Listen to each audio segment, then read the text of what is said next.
കൈലാസാചലേ സൂര്യകോടി ശോഭിതേ വിമലാലയേ രത്നപീഠേ സംവിഷ്ടം ധ്യാനനിഷ്ടം ഫാലലോചനം മുനിസിദ്ധദേവാദിസേവ്യം നീലലോഹിതം നിജഭർത്താരം വിശേശ്വരം വന്ദിച്ചു വാമോത്സംഗേ വാഴുന്ന ഭഗവതി.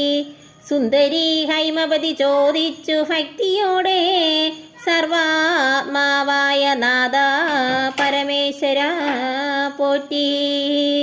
സർവലോകാവാസ സർവേശ്വര മഹേശ്വര സർവസങ്കര ശരണാഗത ജനപ്രിയ സർവദേവേശ ജഗന്നായക കാരുണ്യാം ദേ.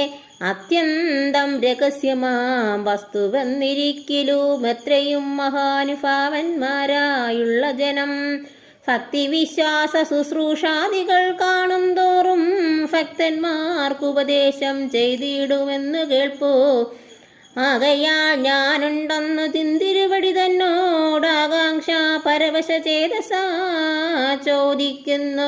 കാരുണ്യമെന്നെ കുറിച്ചുണ്ടെങ്കിൽ എനിക്കിപ്പോൾ ശ്രീരാമദേവ തത്വമുപദേശിച്ചിടണം. തത്വഭേദങ്ങൾ വിജ്ഞാന ജ്ഞാന വൈരാഗ്യാദി ഭക്തിലക്ഷണം സാഖ്യായോഗഭേദാദികളും ക്ഷേത്രോപവാസഫലം യാഗാദി കർമ്മഫലം തീർത്ഥസ്നാനാദിഫലം ദാനധർമാദിഫലം വർണ്ണധർമ്മങ്ങൾ പുനരാശ്രമധർമ്മങ്ങളും എന്നിവയെല്ലാം എന്നോടൊന്നൊഴിയാതെ വണ്ണം നിന്തിരുവടിയരുൾ ചെയ്തതു കേട്ടതു മൂലം സന്തോഷമകതാരിലേറ്റവും ഉണ്ടായി വന്നു. ബന്ധമോക്ഷങ്ങളുടെ കാരണം കേൾക്കമൂലം അന്ധത്വം തീർന്നുകൂടി ചേതസി ജഗൽപദേ.